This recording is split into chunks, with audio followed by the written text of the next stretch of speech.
Saya ini ya santri tulen, pola pikirnya juga tidak jauh dari santri. Saya dibimbing, dididik, di apa namanya, dibentuk dengan karakter santri yang kuat. Bapak saya itu menekankan putra-putrinya harus bisa ngaji. Karena kalau tidak bisa ngaji, konon katanya akan mempermalukan keluarga sendiri. Oleh karenanya, saya di samping belajar di pendidikan formal, saya juga belajar ngaji yang luar biasa sungguh-sungguh. Yang tujuannya adalah untuk membahagiakan cita-cita dari keluarga saya. Kebetulan saya itu ketika bapak saya meninggal, abah saya meninggal, saya masih dalam usia yang sangat dini. Dan ketika bapak saya meninggal, otomatis ibu saya yang mempunyai peran besar dalam mendidik karakter saya. Bagaimana ibu saya mengajari saya tentang disiplin, keilmuan, menghormati guru, ilmu, dan lain-lain. Tribuners, sesaat lagi saya akan mengajak Tribuners dimanapun Tribuners berada untuk mendengarkan cerita inspiratif dari seorang kiai asal pondok pesantren tertua di Indonesia, yaitu Buntet Pesantren.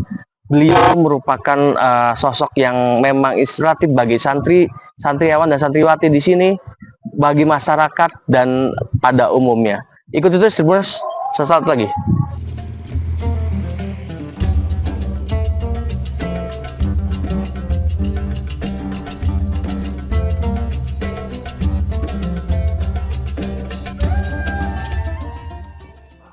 Bisa diceritakan bagaimana masa kecil Pak Kiai di lingkungan Buntet Pesantren dan nilai apa yang paling membekas sejak kecil?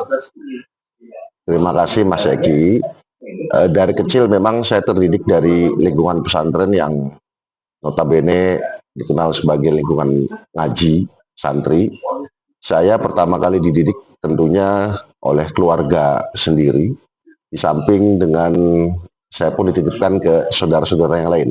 Jadi pada umumnya kalau di Buntet itu dulu, di samping putranya itu dididik oleh bapaknya, kakaknya juga dititipkan ke yang lain. Oleh karenanya saya ini ya santri tulen, pola pikirnya juga tidak jauh dari santri. Saya dibimbing, dididik,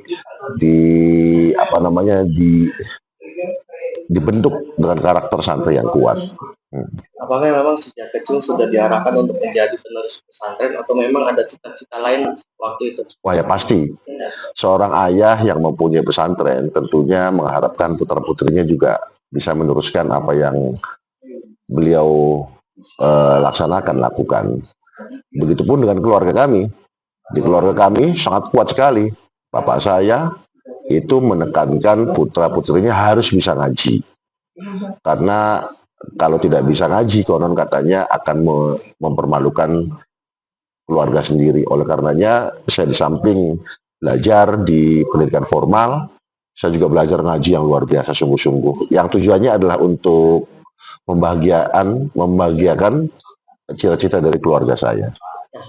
Siapa sosok yang paling berpengaruh dalam membentuk karakter dan pemikiran Pak Kiai?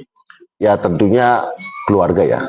Kebetulan saya itu ketika bapak saya meninggal, abah saya meninggal, saya masih dalam usia yang sangat dini. Dan ketika bapak saya meninggal, otomatis ibu saya yang mempunyai peran besar dalam mendidik karakter saya. Bagaimana ibu saya mengajari saya tentang disiplin, keilmuan, menghormati guru, ilmu, dan lain-lain. Jadi ibu bagi saya. Di samping juga bapak. Lalu bagaimana perjalanan pendidikan Pak Kiai baik di pesantren maupun pendidikan formal? Ini yang jadi PR terberat saya. Karena apa? Karena saya itu harus dituntut menguasai dua ilmu pengetahuan yang berbeda. Yang pertama adalah pendidikan formal, yang kedua adalah pendidikan pesantrenan.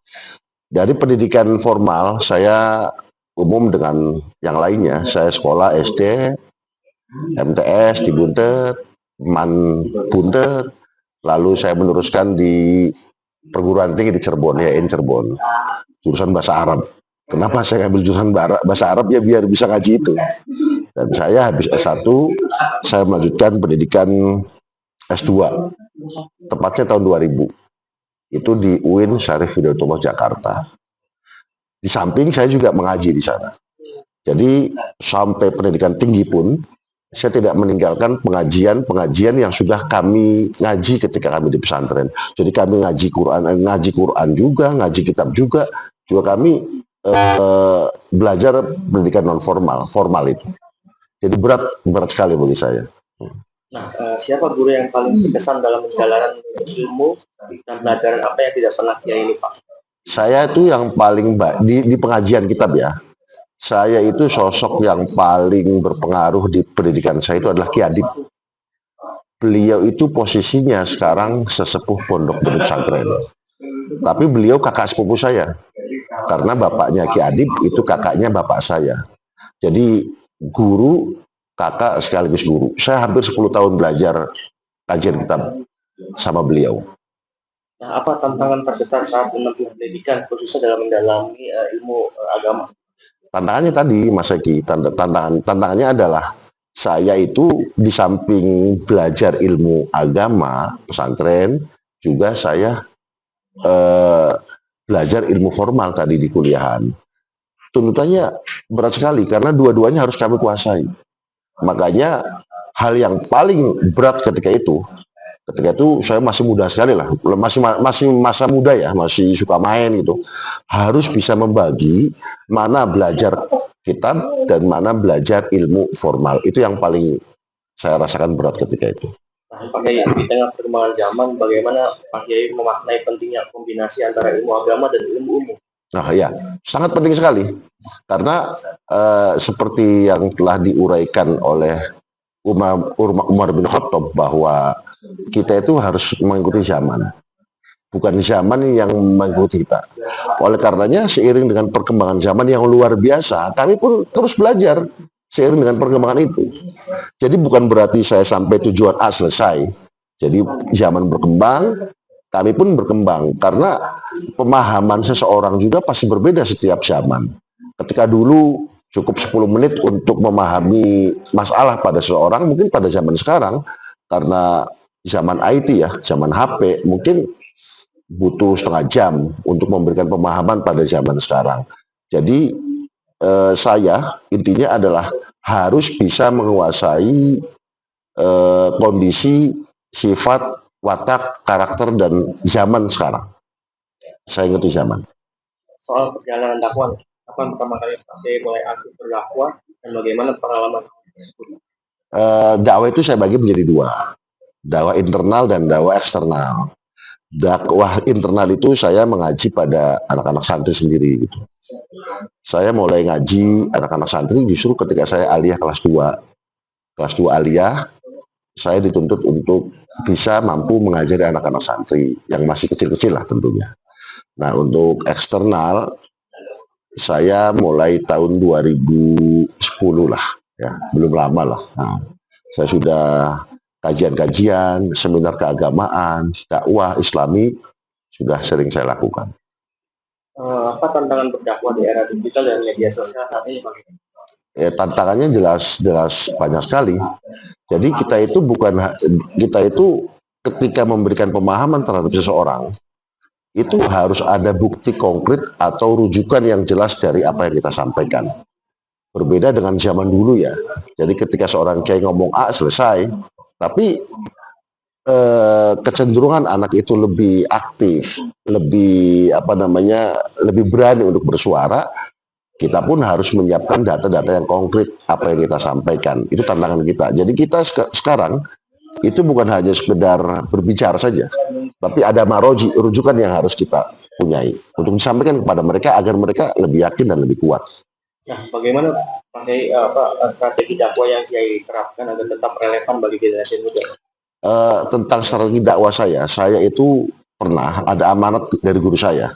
Guru saya ketika di Jakarta bernama Kiai Haji Masyuri Naim. Beliau itu guru saya. Beliau mengatakan bahwa ketika kamu berbicara dengan seseorang, maka kamu jangan melihat dirimu, tapi kamu harus melihat lawan bicaramu. Ketika kamu yang diajak bicara adalah anak SD, Maka kamu jangan bicara tangan kotangan dalam ilmu matematik. Masih tambah-tambahan, 1+1, 2+2. Kamu jangan bicara ilmu geografi yang tinggi. Jangan membahas tentang meander, sungai yang berliku-liku itu. Kamu standar saja. Ketika kamu berbicara dengan kuliahan, kamu pun menempatkan porsi pemikiran kamu sesuai dengan apa yang mereka diajak bicara. Jadi intinya strategi saya itu adalah saya mampu melihat kemampuan dari siapa yang saya ajak bicara. Itu. Pernahkah ada momen dakwah yang paling menyentuh atau mengubah cara pandang Kiai? Ya tentunya ada. Ketika saya itu pernah dakwah di daerah Yogyakarta. Maaf ya. Ketika itu saya pengajian di hadapan jamaah yang punten secara organisasi mungkin berbeda dengan saya. Tapi dengan gaya saya, cara saya menghormati, menempatkan mereka sebagai orang yang sama dengan saya mempunyai karakter egaliter terhadap orang, mereka menerima saya. Padahal secara latar belakang mereka berbeda pemikiran. Itu yang paling menarik.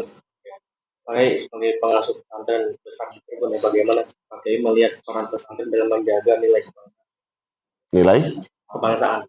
Ya, jadi sesepuh kami, para leluhur kami, pondok pesantren, itu selalu menempatkan umaro itu harus bersanding dengan ulama. Ulama yang menghormati umaro, umaro yang menghormati ulama. Jika itu terjadi, maka akan menjadi negara yang baldatun thayyibatun wa rabbun ghafur. Ulama menghormati umaro, begitupun sebaliknya. Oleh karenanya, nilai-nilai kebangsaan yang ada pada pesantren kami itu sudah ada sejak 1900. Terbukti dengan didirikannya sekolah pertama di Bundet ya, itu bernama MI Watoniyah. Kalau kita bahasa Indonesia kan, itu MI kebangsaan. Itu menunjukkan bahwa hubungan antara kami, pesantren ya, pribadi saya dan pesantren Bundet umumnya, terhadap negara kebangsaan itu sangat erat. Oleh karenanya, NKRI itu harga mati bagi pesantren Bundet. Apa kontribusi nyata Ponpes Buntet untuk masyarakat sekitar di luar pendidikan agama? Oh jelas, pesantren Bundet itu pada awal pendirian memang terjun di bidang keagamaan.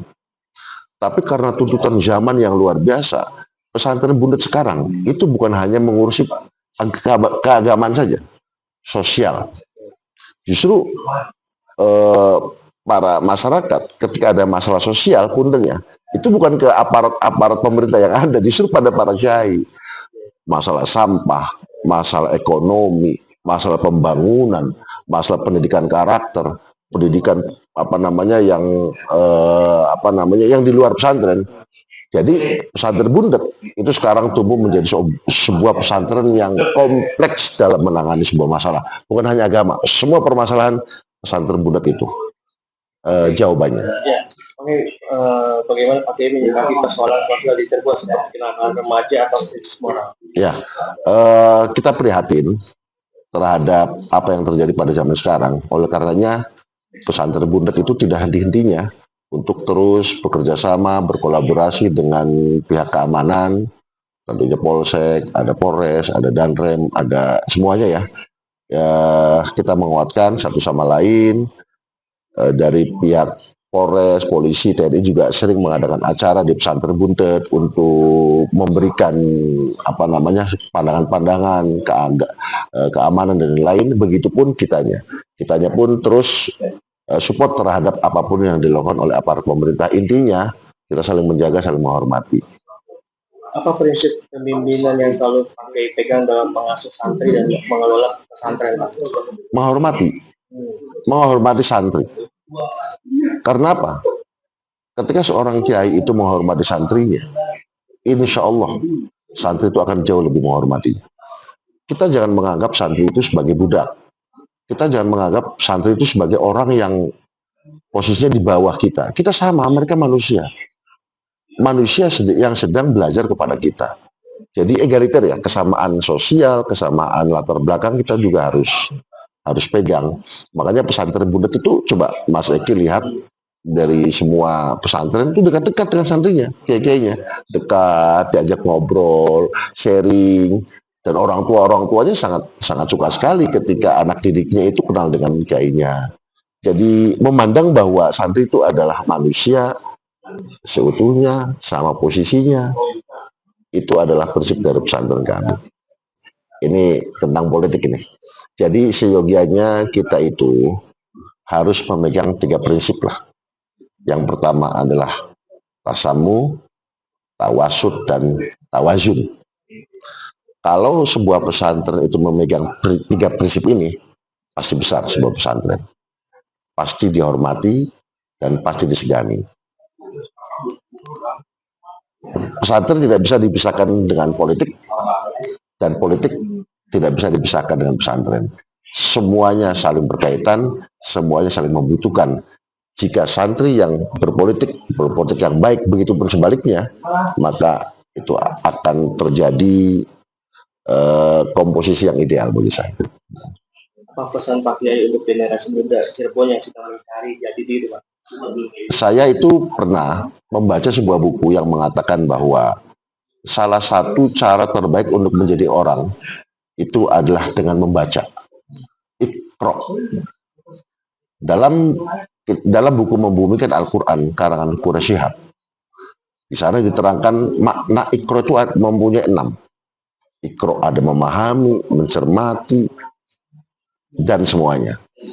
Pesan saya untuk menjadi orang yang berkarakter, untuk menjadi orang yang hebat, maka dari awal harus suka membaca. Dengan membaca, orang itu akan mampu menguasai semuanya. Terakhir Pak Kiai, Ya. jika melihat perjalanan hidup Pak Kiai ini sejauh ini, apa pelajaran terpenting yang ingin diwariskan kepada santri dan masyarakat? Akhlak. Akhlak. Menurut saya, akhlak itu segalanya.